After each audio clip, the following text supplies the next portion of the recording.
Is this happening to you?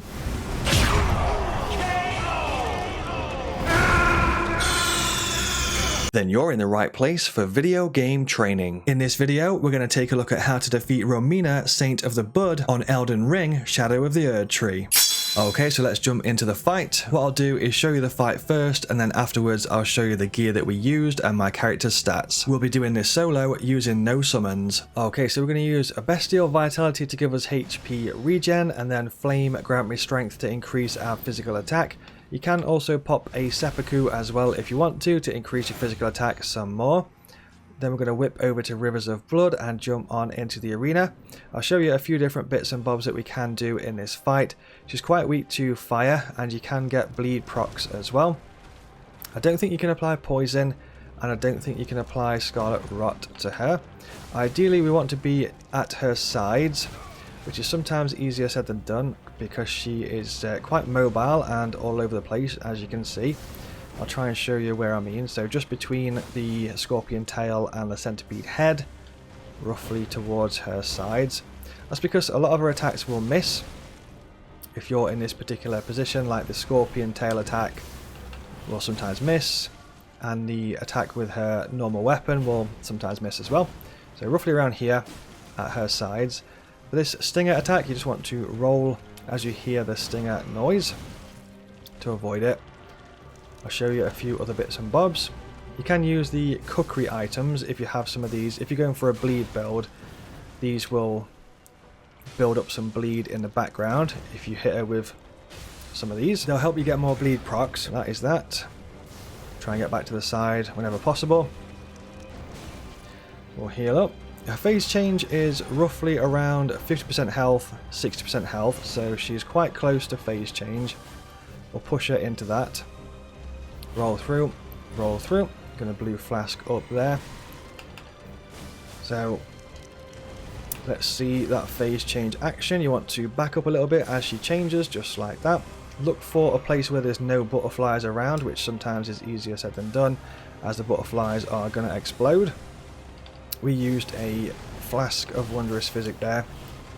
I'll show you a few other different tactics and stuff that we can use in this phase. I'll show you the shield strategy. The shield will block most of her attacks and most of the damage. We're going to jump in heavy attack and guard counters here. I'll show you the stance break strategy. So roll through, just roll to the sides, try to run to the sides to avoid those exploding butterflies. Jump in heavy attack, I'll show you the shield in action here. There we go, just tanks the damage. Jump in heavy attack, shield up, got to be careful of your stamina. Jump in heavy attack. Get out of the way of the pinkish purple stuff, look for a clear space, which, like I say, is sometimes easier said than done because the butterflies are everywhere. Try and go for the stance break. So jump in heavy, jump in heavy. Guard counters will also work. Jump in heavy. One more should do it, but she's up in the air. So roll through, roll through, roll through, and then run to the sides to try and avoid those butterflies. And once again, she's loving these butterflies today by the looks of things. Shield up. Jump in heavy attack. Jump in heavy attack. Because she's been up in the air for a little while, the stance break is further away than what it was. There we go, we got it. So you've got to be really close to this front section here to get the critical strike. Otherwise, it won't trigger. I just wanted to show you that we brought in some preserving boluses as well. So if you've got Scarlet Rot and it's building up, you can use these preserving boluses to take away Scarlet Rot. It takes away the build-up of Scarlet Rot, and it takes away Scarlet Rot if it is actually afflicted on your character as well. So the preserving boluses are very, very useful. Roll when you hear the noise. But other than that, that is the fight.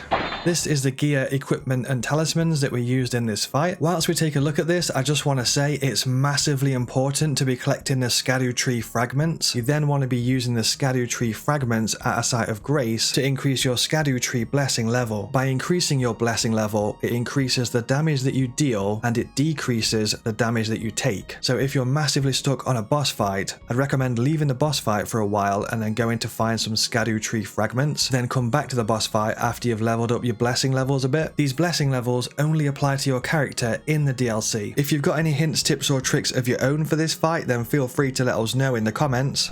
Some more videos from me have just popped up on the screen. If you enjoyed this video, then it's likely you'll enjoy one of those as well. Other than that, thank you so much for watching and enjoy the rest of your day.